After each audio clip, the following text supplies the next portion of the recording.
Charlie Rangel. Charlie Rangel's been in the house for a long time, and he's a survivor.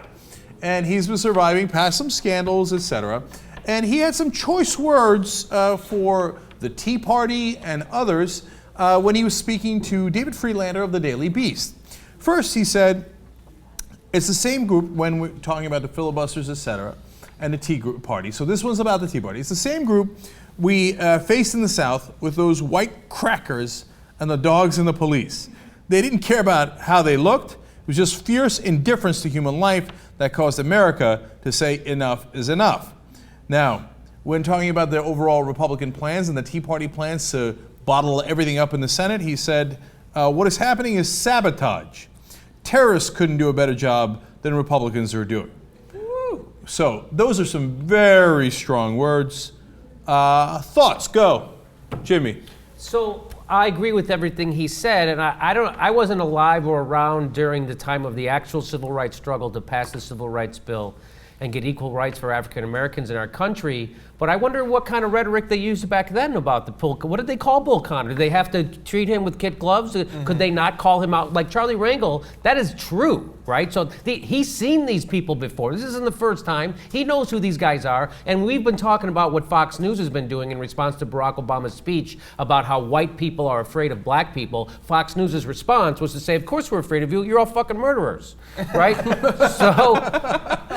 So he's just saying, well, we have to call this out now. We have to stop pretending that we're going to get in trouble if we call a spade or a racist, and I'm just going to start doing it. And I think that's great. We need more of that. We need more of that. We can't stop. You know, when Joe Scarborough goes on his Morning Joe show and complains about Sean Hannity ginning up racism for ratings, you go, really, Joe? Did you just buy a TV yesterday? Because that's all they do over there. Where's your inspector hat? I mean, Bill O'Reilly, Sean Hannity, even Chris Wallace does that stuff. So I think it's great that Charlie Rangel's doing this, and I wish more Democrats would do it. So I actually disagree a little bit. I think that the word terrorist is a little too strong there, and I think cracker is too strong. Okay. Yeah. Now, if saying they're racist is different, okay, and saying some specific guys are racist is different. Saying all the Tea Party guys are racist, I think goes too far. Like, for example, if you said, look, Rand Paul, man, I mean, 3 strikes and you're out. I mean, he's had all these different issues. Look, you put aside his ideological difference in the beginning with the Civil Rights Act, but he hired a couple of guys who were clearly racist, including the Southern Avenger, right? And who says, you know, that John Wilkes Booth's heart was in the right place when he shot and murdered Lincoln. So, you know, okay, I'm with you. But when you just say they're all racist, I even think that's a little unfair. Now, that's an interesting argument, whether you fight fire with fire. You know, it's not like Hannity's fair. It's not like O'Reilly's fair. But I wouldn't go in that direction. I say things like the Nazis were mean. I bet you some of them were nice to dogs. See, again, you've gone too far, because they're not all Nazis. No, I'm saying not Nazis. I'm saying Nazis. Actual Nazis. Actual Nazis. Yeah. Right. I know, but you're using it as an analogy. I'm saying that you can generalize about groups. It's okay. It's okay to generalize about this, the people who were pushing back the marchers on Selma. All right. It's okay to generalize about them and call them crackers, because they were. Right. Bull Connor and the people that were surrounding him were crackers. Right, but I don't know if these guys are crackers. All right, so yes. So Charlie Rangel's rant in general, I agree with. I agree with you that his target has to be more precise. He just threw it out there with a lot of theys and thems, and we don't know who he's talking about. And to Jimmy's point, if he's talking about the actual Bull Connor and people who are sympathetic to that ideology, of course he's right.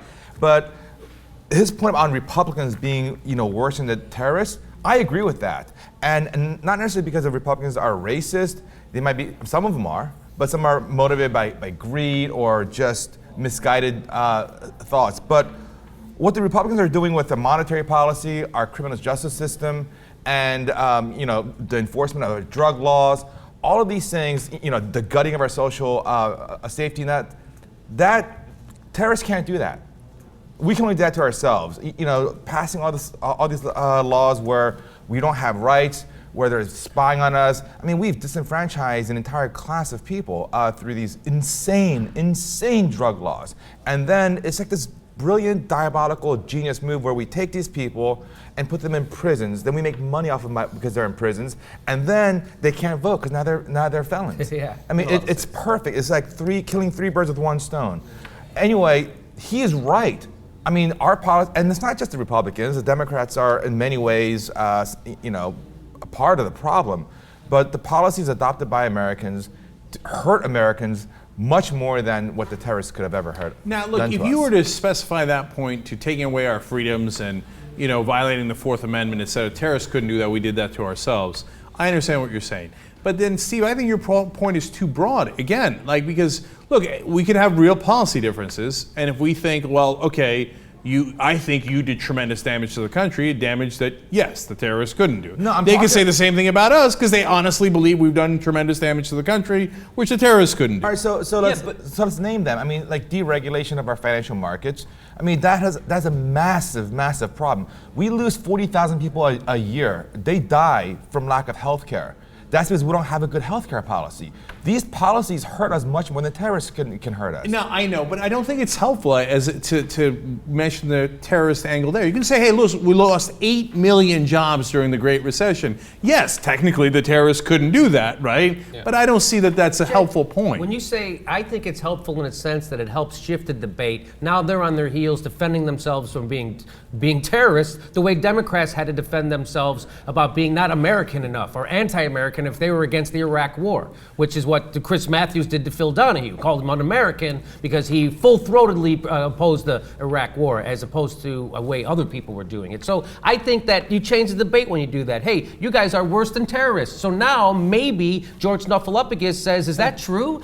Look at what you guys are doing in Congress, how you've obstructed even the common sense bills that you used to be for. Isn't that a form of terror? So maybe it does shift the debate. And if it doesn't, who gives a shit? But okay, all right, let me just add one quick thing there, and then I'm going to go to John. Because Rangel kind of addressed that. He said, and now my friend Peter King is on their hit list. Peter King, a Republican, is considered a goddamn communist. He's saying they've shifted the debate so much to the right that Peter King, who's the guy who's doing the witch hunt on Muslims. And who's a bigot, who's a massive right-winger, they're calling him a far-left communist, right? Because he doesn't agree with their insane radical right-wing agenda. And I guess he's in a one-man Overton window shifting crew. Rangel's like taking the window and going, no, I'm putting it over here. You guys are the crackers and the terrorists. Yeah. So that's why I think it's an interesting question as to whether you fight fire with fire.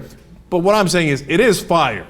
Yeah, I don't think it's true. And you also have to understand that, unfortunately, we have a media system that's going to take this and probably right now on one of the screens in the other room are probably focusing on cracker and they're focusing on terrorists. That's exactly right. And the conversation has been shifted, although not necessarily in a way that benefits our side. Because they know that the Democrats and liberals will immediately back down as soon as someone says, you're calling them racist. He should, yes, I'm calling them racists. Yeah, you should say I don't that. have a problem with the racist that angle. part's fine, but what they're gonna say is, the debate in the media will be the following.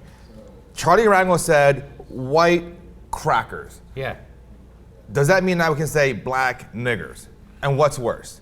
That's going to be a debate, and that is unhelpful. Yes, that's unhelpful. Yes. We shouldn't have that debate because it's pointless. And it's going to, so look, here's the thing. If you had an actual objective media that covered it objectively, and one side's doing something crazy, the other side's doing something crazy, and they call both sides out, great. But we don't have that media. No. We have the media that's going to, so when the right-wingers do it, they go, that's a legitimate Tea Party, it's a faction of the country, we have to respect it. When anyone on the left does it, that is radical, extreme, ridiculous, how dare they, and you see the left is just as bad as the right. It's going to open up them to saying, one guy did it on the Democratic side, whereas an entire faction, 30%, 40, 50, sometimes 60% of the Republican Party does it.